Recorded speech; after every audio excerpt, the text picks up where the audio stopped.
Very warm welcome to the Journey Journals by Life of Gaia. My name is Gaia, and as always, we explore journeys into the unknown in order to discover ourselves.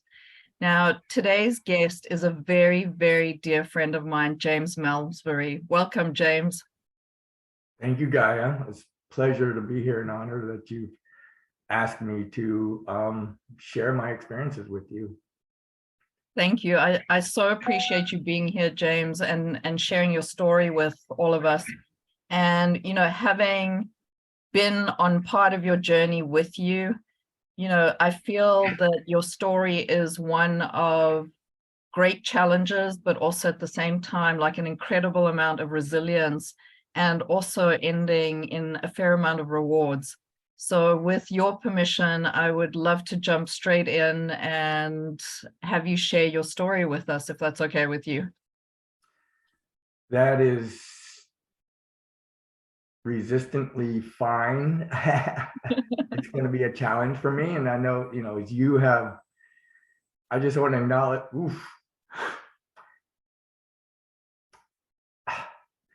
you have been there for me throughout everything, throughout these years. So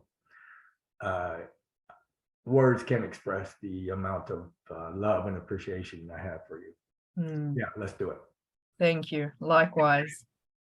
And James, really the reason I wanted to have this conversation with you and have this interview is that I feel that, your own personal story and the resilience you've had and everything you've gone through can be of so much help to so many people. Let's get started. Your journey is one that is very transformational, and to just put things straight out there, it's a journey that's included depression, ideas of not wanting to necessarily live.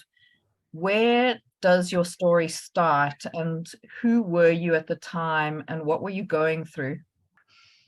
I mean, where it started is, listen, it started many, many, many, many years ago through, I'll be honest, dysfunctional family issues, sexual abuse, and just, so much childhood trauma that I suppressed for many years. And it just stayed there until, I would say mid-30s when I started to all that stuff started to surface. And so it started when I as a child, but it wasn't until I was 30-ish that I started to have to start that I had nothing else to do but start looking at it and to find some freedom from it, some healing and so forth from it. So I was a lost soul. I was a scared kid, even at 30. I always remember I was like, age is irrelevant when it comes. So there's age, the amount of years you're here, but then there's development age as we mature, or just so. I was 30 years old. I was still a 12-year-old kid, still lost and lost sheep, trying to just hang on. So that's who I was. I was still a 12-year-old kid when it all started. And what were some of the things that you were experiencing on an emotional, physical, personal level as that was happening? Depression, isolation, just being afraid of pretty much everything, but it was more internal. Like you wouldn't know it like work and stuff, like you wouldn't know it from the surface, but internally I was dying. I was just crumbling inside.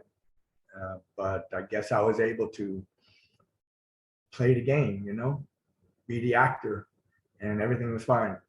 But inside it was just tormenting me. And James, how did you navigate through some of those challenging times? And then what led you to sort of start seeking some kind of healing or some kind of answer to what you were going through? Well, the awareness that all of this that was tormenting me, I was refusing to allow it to destroy me, and I was refusing to live that way. at that point. It was just, I refused. I said, look, I'm not going to live this way. So I'm either going to leave or I'm going to find a way through it. And it's been many, many, many years, many years that I just sat with it and refused to do anything. And I isolate myself and with thoughts of suicide and just scared to do anything. But I think ultimately it became like, what led me there is the refusal to let it destroy me. And somehow, might get emotional. Somehow I stepped up and started searching, and therapy, books, self-help books, workshops, you name it, I explored it. Amazing. And James, I know that one of the modalities that you selected, to look at for your healing was experiencing ayahuasca and other plant medicines. And could you tell us a little bit about that, and how have those experiences sort of influenced your healing process in general? Yeah, so again, as I said, I was exploring all different avenues of healing and different modalities and therapy and workshops and so forth, and it all helped. Everything I've done has supported me in one way or another, even if it's just a small portion.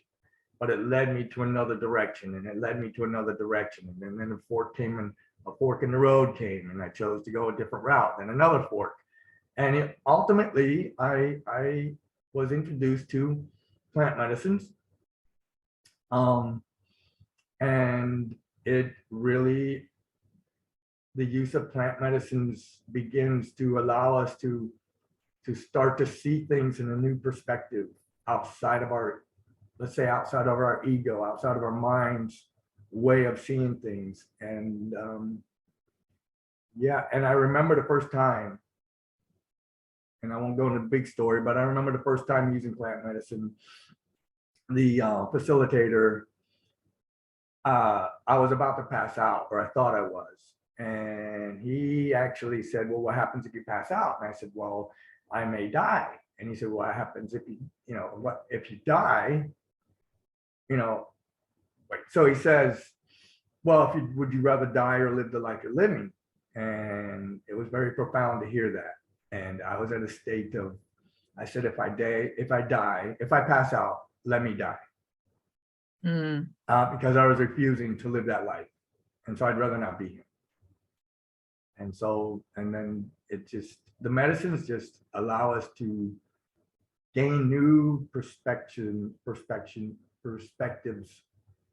of our experiences in this life. Can you tell us about some of those new perspectives that you gained through plant medicine? Well, so a lot of it is, and so this is not just from the medicine, but it really,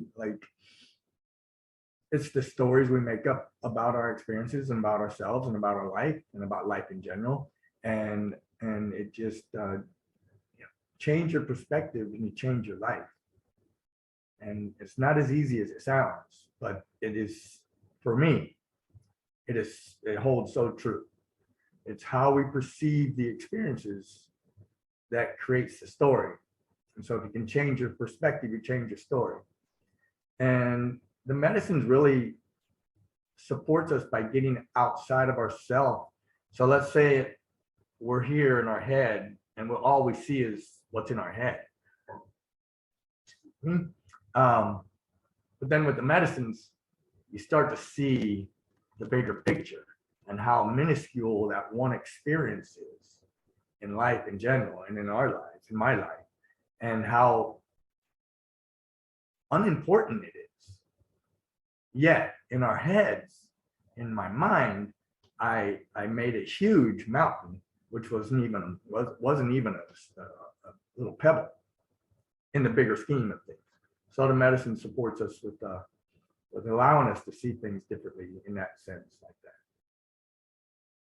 It absolutely does. And thanks for sharing that perspective. I mean, I'm just going to throw something in there is that you and I have had endless conversations around, I know this probably sounds confronting to a lot of people, but actually the pointlessness of life in general. And instead of being sort of bogged down by the pointlessness, to actually learn to play in the pointlessness in a way. But it's a lifelong process of kind of coming back to that all the time, because I know myself, I also keep getting sort of distracted and, looking into day-to-day life and getting caught up in it. And, that sort of brings me to another really, really interesting journey that you had once on plant medicine, and you experienced the act of consciously dying, which I've done a lot of reading into and I find fascinating. And I haven't myself had the courage to do, but you have. And I'd love you to share some of that.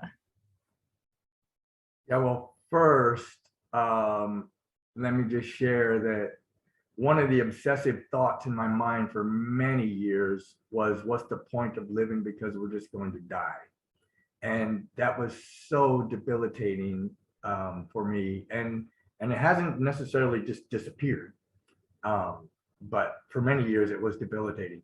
And so coming from that state, I guess I don't know, like, and secondly, it wasn't that I was courageous about consciously dying. It's what happened. I had no idea what was going on. But it would be it would take a whole interview for me to like share the full experience. But I experienced, I mean, how to share it. Yes, it was with DMT. It was supported with the medicine. Something, as I'm laying there, something kept pulling on my body, and it had pulled so much that I had no ability to resist it. And the moment I surrendered to that, I was no longer anywhere. There was no form, there was no light, there was nothing whatsoever. And you can read it on Gaia's website. Consciously Dying would give you a lot of details that I won't go into right now for time restraints. But in that space was nothing but bliss, nothing but pure love, and no need to do anything. And so at one point, there was a voice, a command that told me I need to breathe, and yelled it at me very profoundly and says, you need to breathe. The moment I heard that voice, I was back in my body. What that supports me with and helps me with is that I now know, because of that experience, that I, or anyone or anything, ever really dies, because we are pure existence.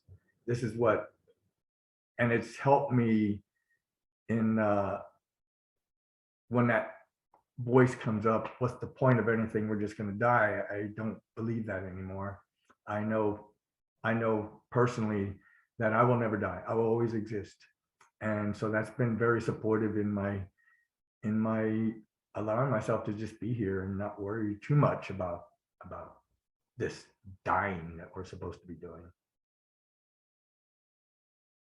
Which is amazing, because I feel it's the one thing as a culture we tend to all look away from and be distracted from, because the idea of it can be completely overwhelming. And I know you and I are both reading a very interesting book called The Immortality Key by Brian Marescu, where he speaks about the act of consciously dying before you die. That's been around for centuries, and it's a deep dive into the research of the spirituality around that. It's a fascinating read that I recommend to anyone. And now, James, so you had like an extensive experiences with plant medicines in general. And I know that for you and I both, they've given us a lot of insights, a lot of very profound ideas, a lot of looking at ourselves, and it's very, very deep work. At the same time, I don't want to glamorize, the whole thing and have people believe that it's a catch-all for everything and it's the solution to everything, because it really isn't. A lot of times the work is very much outside of the journey, right? That none of us want to necessarily look at or do. And so I wanted to ask you, alongside plant medicine journeys, first of all, how did they help or not help? And, what other things were you starting to look at outside of that? One thing isn't for everybody. And I would say that having the ability to look and even to explore it and experience to see if it's for whoever, each individual, it's a personal experience, a personal journey, a personal choice.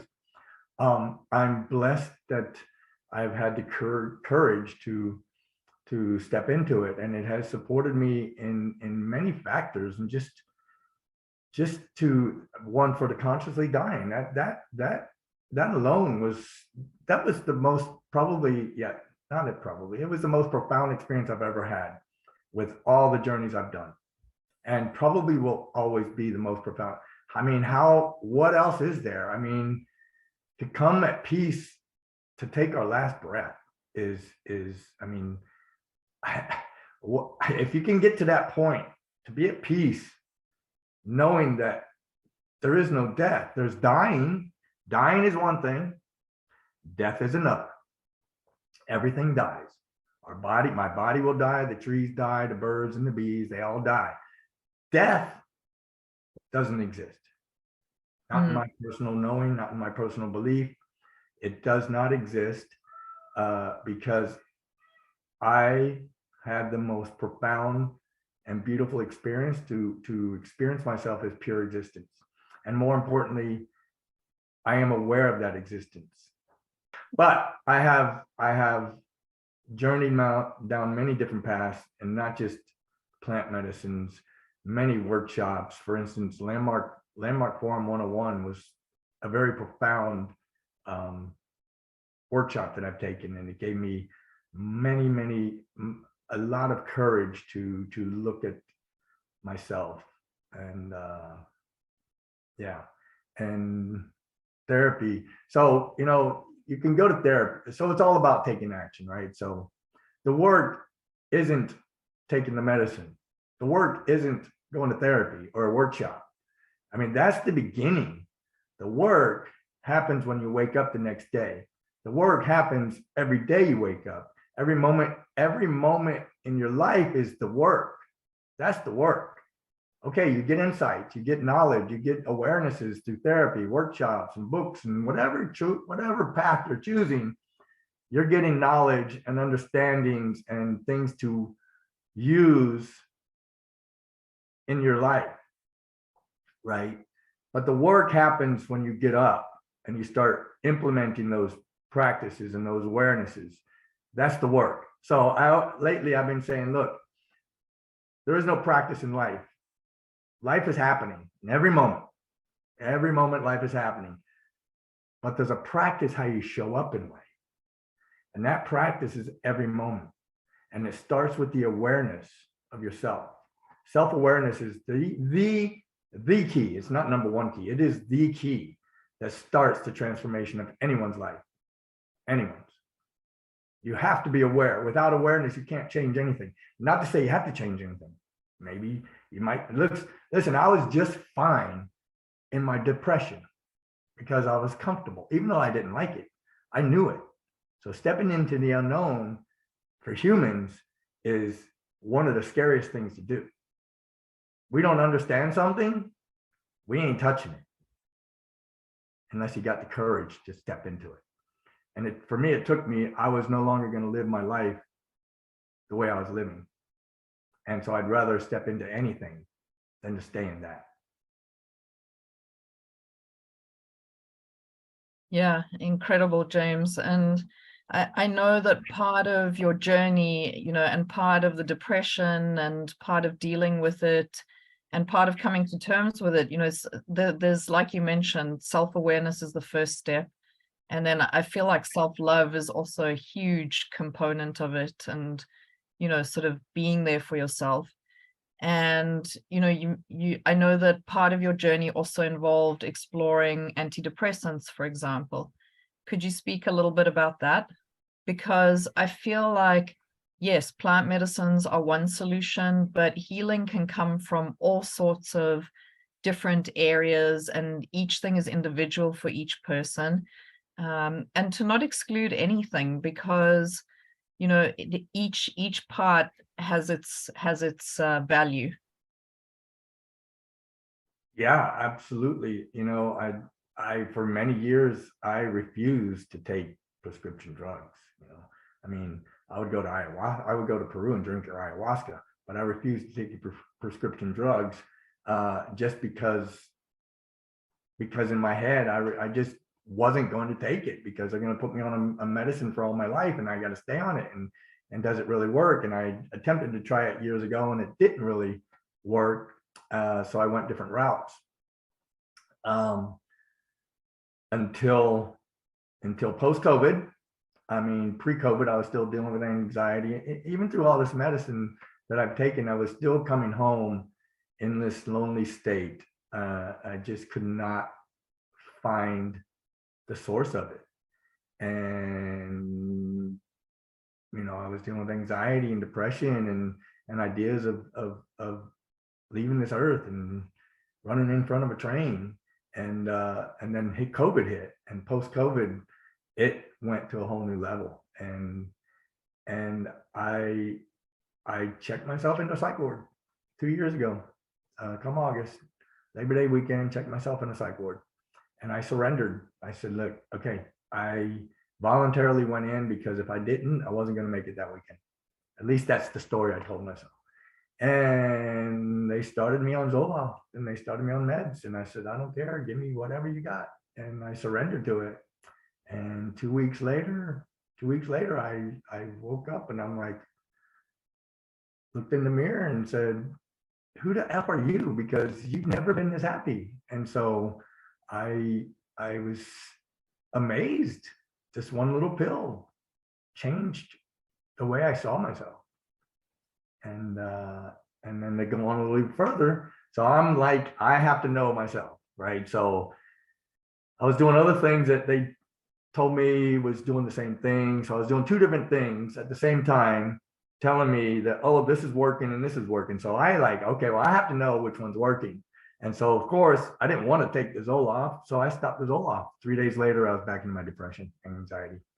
And so for me, it's a knowing, like no one has to tell me that it works, and it worked for me and it saved my life. So I'm so grateful for the prescription meds as well, and everything I've done, I'm grateful for. It's all been an amazing journey, and I would don't exclude anything, explore whatever you feel is resonating with yourself, and as I did, and I don't disclose anything is open to explore, and whatever works, and go with that. Incredible. And I just want to say thank you for sharing so openly and being so open about where you've been and what you've experienced, because I find that it's a very closed conversation, and particularly with men a lot. I feel like women are given more space to voice their feelings and where they're at and how they feel. And my experience of you over the years is that you have always been a powerful stand, especially for men, to address these conversations. And you're always very open in sharing them with men in particular, which I think is incredible. And so I just want to acknowledge you for that. The next question I had for you is, alongside, how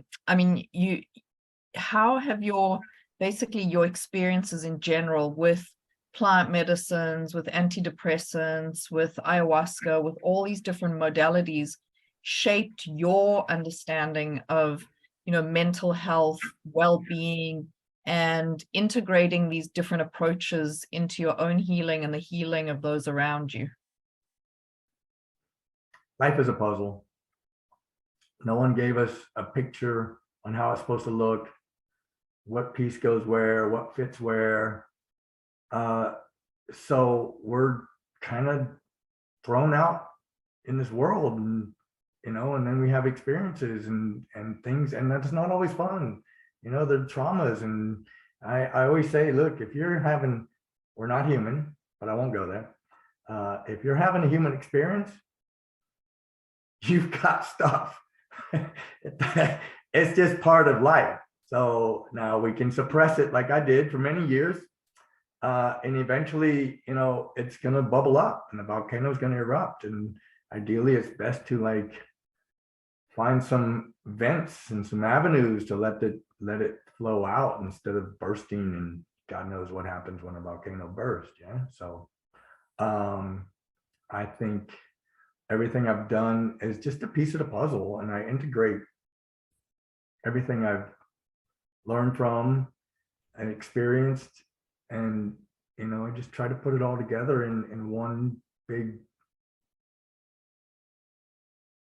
piece of knowledge, if you will, and utilize that knowledge the best I can every day. And it's not perfect. Listen, I'm not gonna lie, I wake up, I still have challenges, and I still have days and mornings. I was just sharing with Gaia this morning how every morning I have to wake up and ground my thoughts and ground myself to get up and get moving. And will it stop? Maybe it won't. It's part of my experience, it's part of my journey. And as much as I would like it to I would love to just spring up one day and every morning and get up and say, yeah, let's go do this, and da da da da da. It doesn't happen. I wake up and I gotta get my mind straight and grounded and like away from the negative thoughts. It just doesn't go away. And so it's much easier for sure. It's completely different than a year ago, or even 2 years ago. Profoundly different. Yeah, but listen, it's just part of my journey. And so I'm not going to sit here and tell people that I'm perfect and I'm amazing and every day is amazing. It is. And even in that state, I'm aware that life itself is profoundly amazing journey that we are blessed to be in and experience. And even with the tough times and challenging times and whatever we go through, at the end of the day, we're all just so profoundly blessed to be here and have that experience. So I don't know if I answered your question, but it's just part of the integration of everything. It's just, I just put it all together the best I can and make my choices pretty much the best I can every moment. Because again, life is happening. The practice is how you show up in life. I think that's very, very, and at least for me, very, very important understanding that we can't practice life. Life is happening right now and every now. The practice is how we show up in that experience.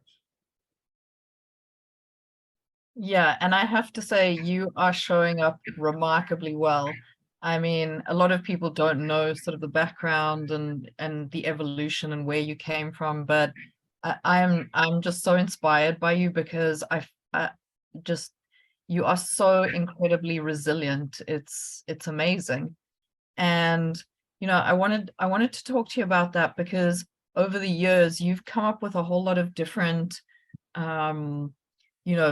methods, practices, rituals, things that you do that have been of huge help to you. And those are changing over the years. I think as you learn more about yourself and you see what works and what doesn't work, what can you share with us some of the things that you've put in place for yourself that might help someone else going through the same journey? That's a good question. Mainly because I don't do anything consistently, right? So I practice meditations at times. Exercise is massively important. Sleep, number one. And number one, without sleep, I try to stay first person, but we're all human, so it's pretty much the same thing. Without sleep, I can't think right. I don't want to eat. God knows I won't exercise. It is the most number one important aspect in our lives for our well-being, is to get enough sleep. And so, yeah, I remember one journey. I was sitting outside and sitting there, and I was deathly afraid. I mean, I kept telling myself, if I lay down, I'm never going to get up and I'm going to die.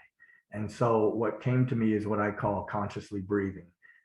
So I kept telling myself, okay, as long as I am aware that I'm breathing, I'm here. And so it supported me through a lot of the anxiety and depression. Mostly a lot of the anxiety was to be consciously aware of my breath, right? We all breathe. If you don't, you're going to pass out. You're going to breathe again anyway. But to be consciously aware of your breath is different. To focus on that breath, which is what basic meditation is. And so in that journey, I created this statement or phrase about consciously breathing, because I told myself, as long as I'm breathing and as long as I know that I'm breathing, I am not going to die. And I don't know how long I sat in that patio. It seemed like eternity. And I just laid there and sat there, just focused on my breath. And eventually it went away and I was fine. But that's one thing that I integrated into my life, especially during challenging times. And pretty much every day, though, I really keep that thought in my mind to stay present. So that's okay. So that leads to that, right? So being present as much as possible. Don't get lost in thoughts. I stay aware the best I can is when I start getting my thoughts going that direction, and then they go that direction, and then just about being centered and present with your mind. That is number one key. Also is, again, awareness, right? Awareness of your thoughts and where you are. Where are your thoughts taking you? Because if they're not keeping you here, then you're somewhere else. Thank you. And can you say anything about what you do to cultivate sort of a sense of purpose and meaning in life in general? Because, you know, sometimes that's a big part of the challenge. Yeah, it's my challenge too. Yeah, the meaning of life and the purpose of life. I'm still working on that stuff. The best I've got, first of all, is through Landmark. Life is meaningless, and people don't like to hear that. But eventually I got that. We create our own meaning. And so ultimately life is just, there is no meaning in life. We're just having this experience, and we gotta find a way to create our own meaning in our life and the purpose of why we're here. And so I just accept that, look, I'm creating my own meaning in my own life. So that's it for that. Purpose of life. Lately I've come to, because listen, I challenge with that too. What's the purpose of me even being here? Especially if there's no meaning. So I get to create that. And so I've created my own purpose as well. So, you know, I still did and still sometimes, why my purpose, I should be writing a book, or I should be doing this and I should be doing that. And yet I still don't. It is what it is, because I get my own self-doubt. Listen, life is still happening and I am not perfect. I have my own crap that still shows up after all the work I've done. And I don't expect it to stop. What I do my best is not allowing that crap that I call to stop me. And it still does, but I do my best. And it may sound silly or outside the box of everything, but the purpose of life is to just be the best person you can in whatever you're doing, and just show up. Show up is the purpose. Just be here, be present, be the best person you can for yourself, number one, and let that explode outside of you, and be the best individual human you can for others as well. You're number one. Don't ever forget that, in my opinion. They say put your seatbelt on first, then your child, because without you, you can't save that child. So you are the number one person in your life. And I know for mothers that may be hard to say, but you are the number one person in your life and should always be. Yeah, just show up. Just show up in life. That's the purpose. That's the best I've got right now. I'll let you know if that changes. James, that's amazing. Beautifully said. And I feel like you're a person that not only shows up for yourself despite all the challenges, but I feel like you show up for just about everyone around you since I've known you, and in a really incredible way, in a really powerful way. And I wanted to ask you, like, where are you now after all these, different modalities of healing and courses and journeys and and all of that? And what are your plans for the future, and in terms of personal growth, and maybe even in terms of helping other people who might be challenged with the same? I'm still, I'm just going to be honest, because what else am I going to be? I'm still learning to be with myself. I'm still learning to allow myself the freedom to explore my life on my terms. And that's something new for me.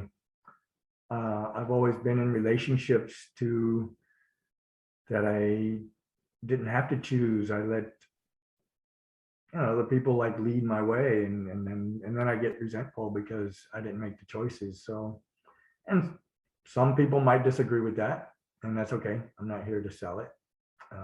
Not here to prove anything. Yeah, I'm still learning to be okay and with myself, and being responsible in my life. So that's that word showed up many, many, many times in my life. In a lot of the ceremonies and workshops and stuff that I did, is being responsible, which I don't know if I did that fully 100%. So that's where I'm at right now, learning and taking on the responsibility in my own life. Aspirations. Look, I have one goal in life: internal peace. That's my goal. Discover internal peace. And from that space, anything can take place. So I don't really have these aspirations of what am I going to do in a year from now. I allow life to unfold the way it unfolds. And as life unfolds, I have ideas that resonate with me, then I take action on them. And so I go and explore that idea. And and as long as it's feeling excited and drives me in that direction, then that's what I'm going to do. And then if that excitement kind of diminishes because something else in life came through, and that, oh wait, so this also now feels exciting, so maybe I'm going to explore that. So my aspiration in life is just to be at peace and live life childlike. Because what's childlike? Adventurous, spontaneous, curious, expressive. So bring all of that together and live life in that state of being, and just explore life in that way. So if I have aspirations to go write a book, then I go write a book, and maybe I finish it, maybe I don't. But as long as I'm feeling excited about it, that's what I'm going to do. And then if something else shows up, I'm going to explore life that way. listen, there's no map in life, and I'm not going to do something. I'm going to do my best not to do things that aren't exciting for me.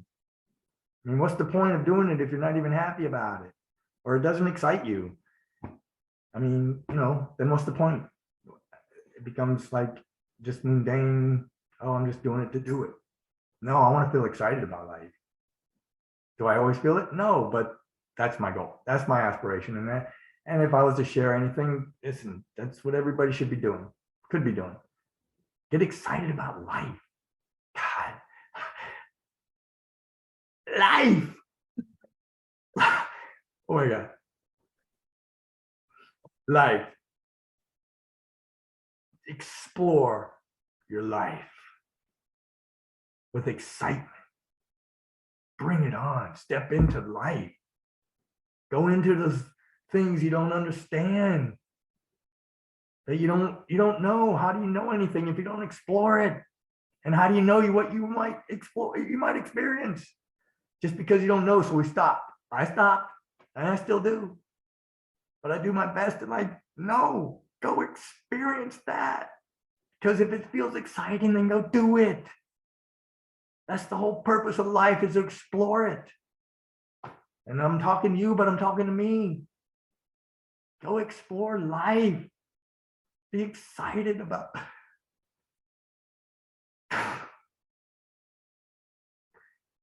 excited about being here. Because where else are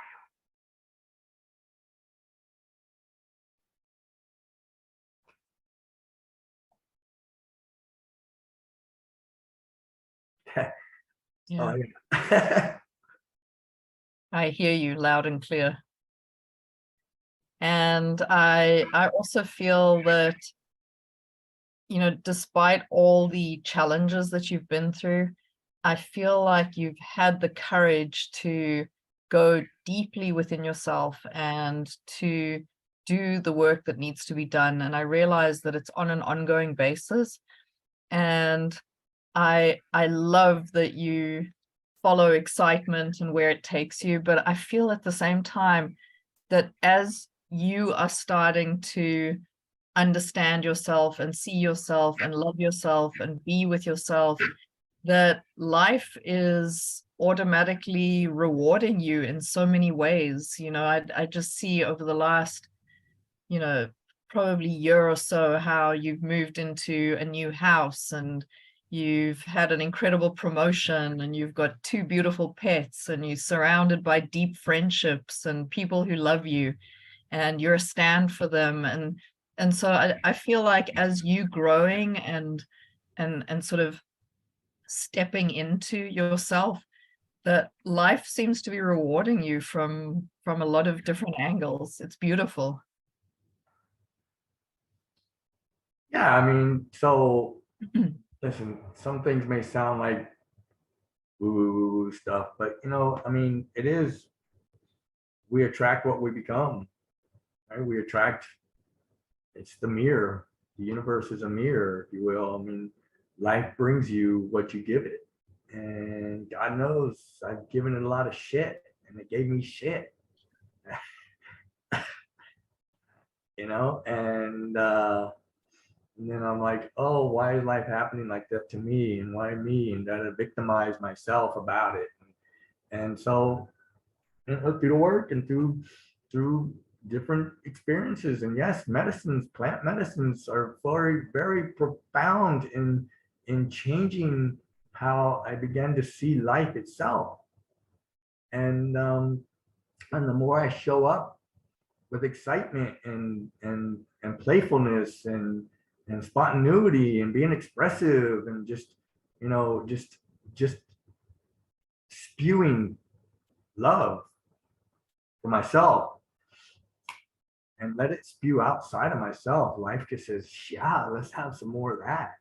And God, that's what we need in this world. I mean, look around us. Yeah, incredible. And James, question for you, some actionable steps for people to get into that space. Listen, a step do whatever resonates with you to change. If you're in a space you're not happy, think about something that could bring a little bit of joy and happiness just for that moment. Don't worry about tomorrow. Don't worry about the afternoon or the evening that's coming. Because that, you see, if we worry about tonight, we're not here. We're not present. I'm worried about, oh, what am I going to do tonight? Whatever, right? So outside of hurting someone or taking advantage of someone, right? What would bring you happiness right now? Taking a walk, shower, pet your dog, I don't know, whatever it is. Take that step. Take that step to feel the happiness, to feel the joy, to feel peace. Take the first step. I can't tell you what step that is. I just say take it in that direction of happiness. And that step possibly will lead to another. It will definitely lead you to another step. Now you can choose not to take that next step and be there, but that moment's going to be gone. So it's all about, yes, we have these long-term goals, but ultimately every long-term goal is a step, and then another step, and another step, and another step, as they say, right? You can't climb Mount Everest by not taking the first step. Everyone knows, right? You can't get to the top if you don't take the first step. And again, I'm talking to myself as I'm talking to you. Take the first step towards happiness, towards peace, towards love. Whatever that is for you, take it. It'll lead to more of that. That's what I've experienced. That's great and very simple advice. Not advice, but you know what I'm talking about. Yes. If I try to give advice, that implies that I know what the F I'm doing, and I have no clue. I have no idea what I'm doing except living my life the best I can.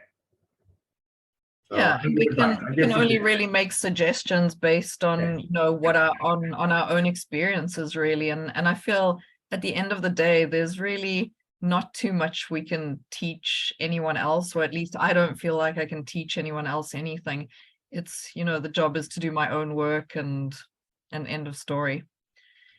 James, do you have any books or videos, movies, anything that you have found has been like extremely helpful to you and supportive that you could share?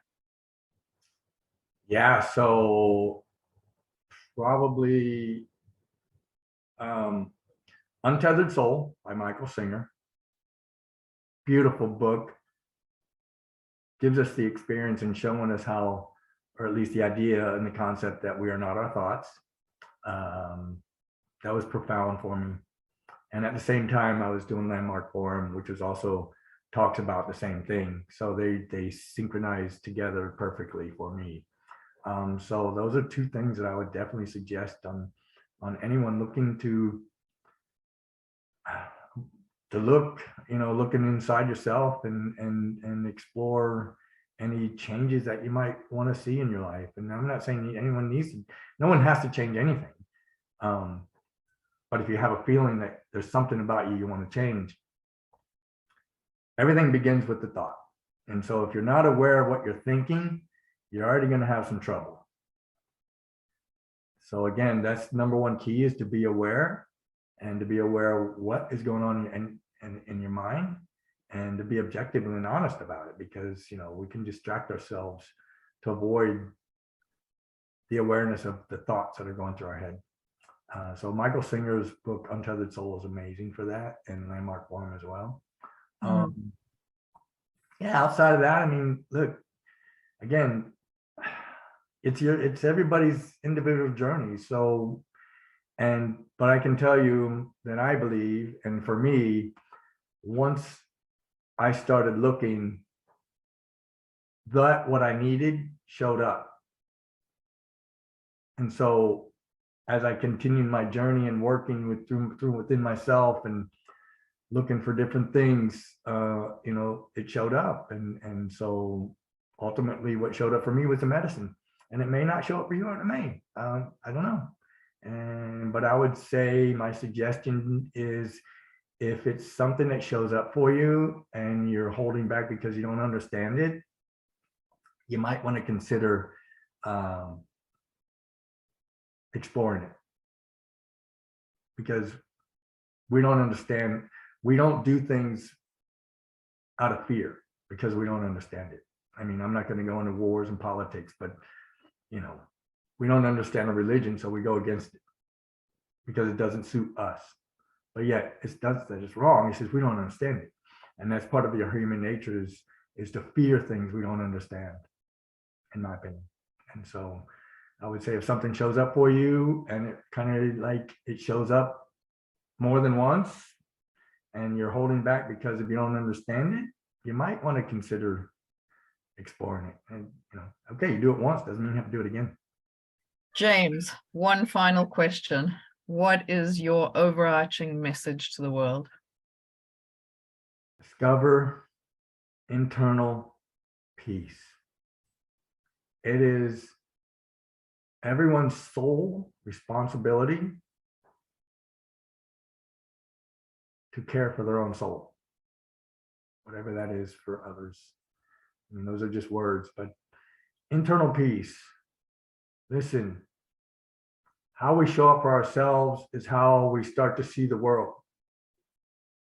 Discover peace with yourself and you're going to see a world full of peace. And who knows, one heart at a time.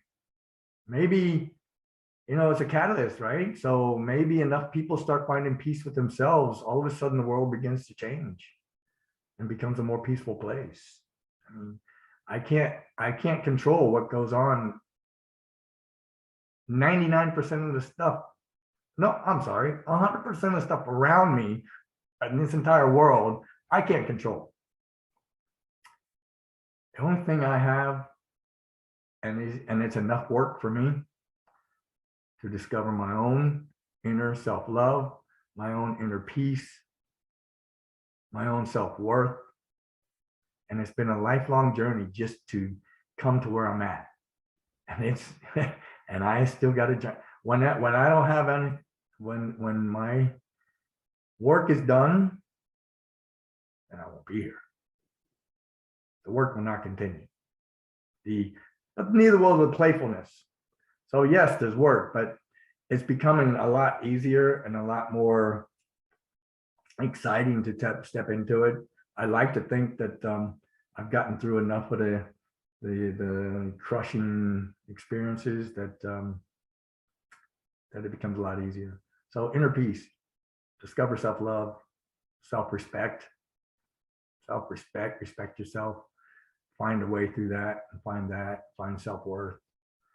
Just do your own work. And it's going to show up in a world that we have yet seen. And it will be amazing. Beautiful message. Thank you. You're welcome. As you know. Yeah. And James, I want to say thank you for today's conversation. I want to say thank you for, what a gift it is to be on this journey together.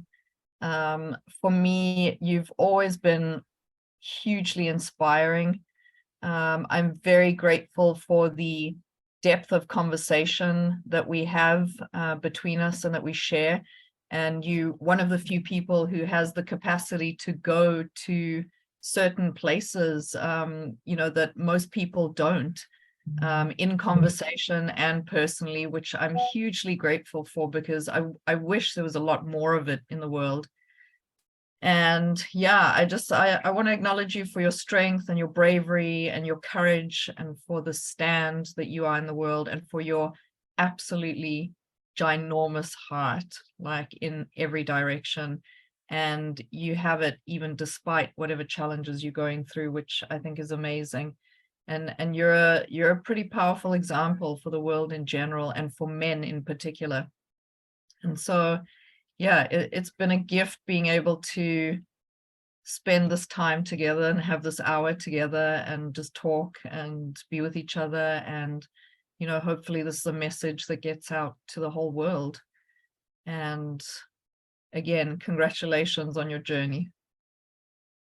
Well, so first, Guy, you're welcome. As you know, you're always welcome in my heart, and I find it very interesting as what you say about all that about me, because as I look at you, you're like this powerful person that doing so many things for yourself and the world and others around you.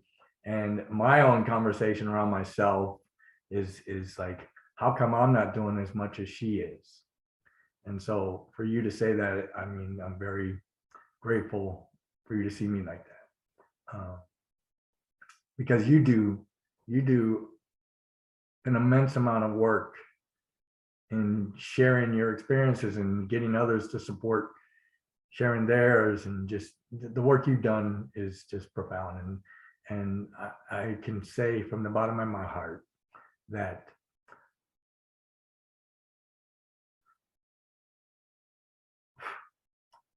I would not be here if it wasn't for your friendship.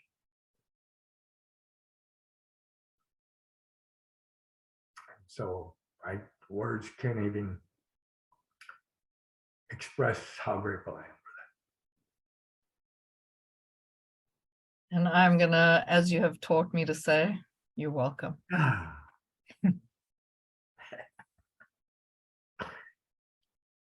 And really just responding to the calls and messages of medicine work. Yes, no, for sure. So high-fiving you and thanking you from here. And with that, we are going to sign off. And I would like to again say thank you to James. And I would like to say for whoever's watching, if you have enjoyed being with us and if you've enjoyed the content, please feel free to share it or to comment. If you have questions for James, if you'd like to reach out to him, please feel free. We'd be happy to respond. And yes, looking forward to seeing you in the next conversation. Thank you, James. You're welcome. And yeah, absolutely. If this conversation we've had between Guy and I resonates with you and you're going through something that you would like some more input or just want to share, listen, my contact is somewhere in that Life of Gaia somewhere, and feel free to shoot me an email and we can have a conversation.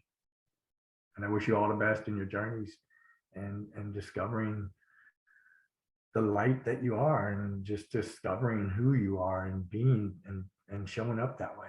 I wish you all the best in that. Thank you, James.